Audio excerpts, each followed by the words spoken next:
Even though he's been predicting for all this time and telling everybody that those things are going to happen, you need to get ready. Those things are going to happen, you need to get ready.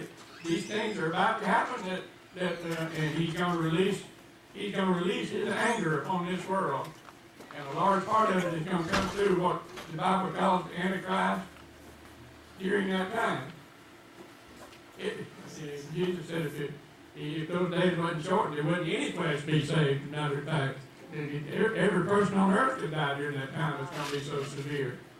But one of the blessed things that he showed me, I talked to him about that. I said, Lord, I'm going to be gone. What about all those people I love that's going to be left behind? He showed me in the book of Revelation where after I'm gone, my prayers will still come up before God. My prayers will still come up before God, and that and I pray something of what I'm talking about, many people will die for the cause of Christ, and they will still be a part of the kingdom of God. They will still have that opportunity, but my, to think what they'll have to go through. Most people will not survive it. Most people, we talked last night a great deal about the University of Job and how God has a test and trying to prove. When you talk about a University of Job, you think about this time when the Antichrist is turned loose on the world with all power and lying and deceiving of the world, the power to lie to and deceive and to kill. And yeah, there's going to be some who will say, cut off my head, but I still believe in Jesus. Cut off my head, but I'm still going with Jesus. And so, God encouraged me with that. And to know that there will still be people that I love, that my prayers will still help, and that they will still come to Christ even after I'm gone. Think of it, because some of you are in the same shape I'm in. Some of you have people you love dearly that you know are not ready to leave here. You know they're not. The purpose of what I'm doing these 3 nights is to help me and you do 2 things. Get ourselves ready and stick to whoever we can. And let them know what's coming. Let them know what's coming so that they can do something about it. Even if they miss what we call a rapture, they need to know that there is still a way.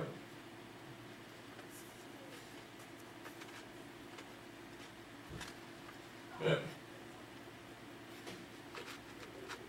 to go back to what God told me to really teach tonight, His plan for the nation Israel, His plan for the body of Christ,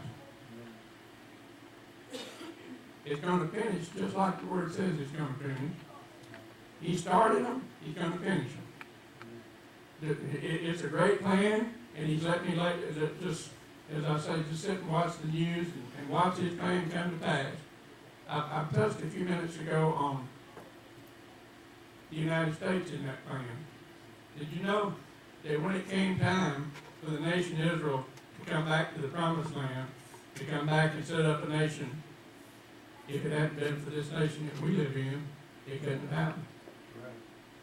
It couldn't have happened. God had raised up a nation over here who was ready to send millions of young men over there to fight and die. And it wasn't for the freedom of this country, really. I know we talk about the freedom fighting for. No, it was really for God's plan to be fulfilled. It was really all about setting up back the nation of God. That's what it was all about. I mean, when they were marched in there and they rescued those people out of those concentration camps where they were dying by the millions, and then our president at that time caused the United Nations type people to found a new nation, Israel. What was that? 48 that happened, I believe. After the might and the power that God had raised up over here in this land allowed it to happen.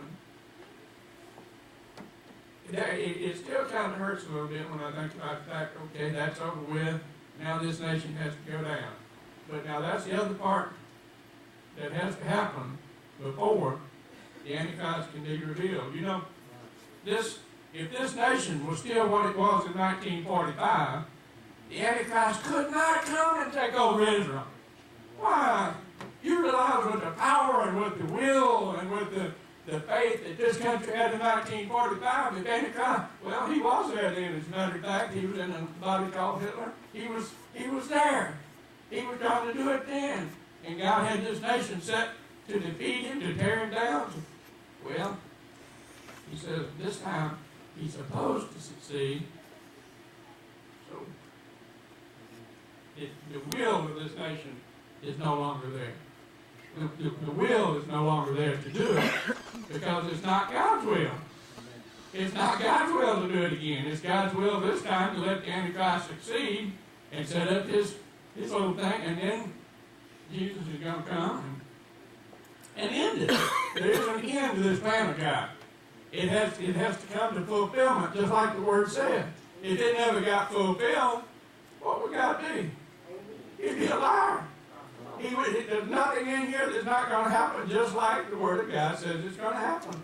You can call that future history just like what you can read about what's already happened. Well, the part that's predicted in the future is just as accurate, just as certain as the part that you've already seen. You know, I walked about 45 minutes the other day. God just giving me the history of the United States and its relationship and why it was raised up to do that. And you know, he even mentioned the fact that during the time the United States was fighting for its own first independence, it would have failed if it hadn't been some Jewish businessmen put up the money to buy them some weapons and some arms. And I said, God, you had that thing planned down to the tiniest detail, didn't you? He said, why, certainly. He plans everything just down to the tiniest detail that even back 200 years ago, the United States wouldn't even be in existence if it hadn't been for some Jewish businessmen who raised the money and gave the money to the Army, the Continental Army, for the guns and the bullets and the uniforms to fight for their own independence so that 200 years later, they could establish Israel back in its nation, back on its own land, in its own city. You think God don't know what he's doing? I mean, when he begins to explain things in tiny detail to me, now he has to do it in tiny detail to me. My mind's not big enough to comprehend all those plans it is until he gets down to one little detail at a time.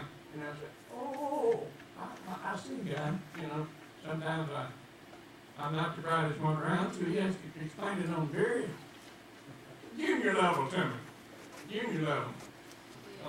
But when he was explaining to me, like I say, I think for about 45 minutes that he just talked to me about nothing but the United States and the role that he had used it to play in putting Israel back where it is now. But he said, now, I want you to understand that it's time no more do I want the United States to defend Israel. This time, Israel has to be under the hand of the Antichrist, and then I'll come. I'll do it the next time personally. That's what it says in the Word. He says, when the Antichrist thinks he's got it all under control, he says, I'm going to come in. That'll be my return to set up my kingdom, and I'll destroy Antichrist myself personally. And the Bible says with the word of his mouth, I believe, the sword coming out of the mouth. But then he's going to take it this time. Last time he used the United States to do it. This time it's not. Now, look, you remember me sitting last year talking to you about the future election? You remember that? The future election at that time, I told you, I know Obama's going to be elected. The Lord's already shown me he's going to be elected, but he's also shown me what's going to happen after he's elected. And that is, if you watched any of the news in the last couple of months, it's amazing how fast he is showing who his boss is. Showing who he swears allegiance to. And if you don't understand that, watch where the money that he controls is now headed. The money that he controls is now being taken out of the military, which was brought up to defend Israel to begin with. We don't need it for that anymore. And the devil don't want it for that anymore too, because he wants to be able to move in. The money is being taken out of the military, and it's being several million, hundreds of $1 million of your tax money is now going to fund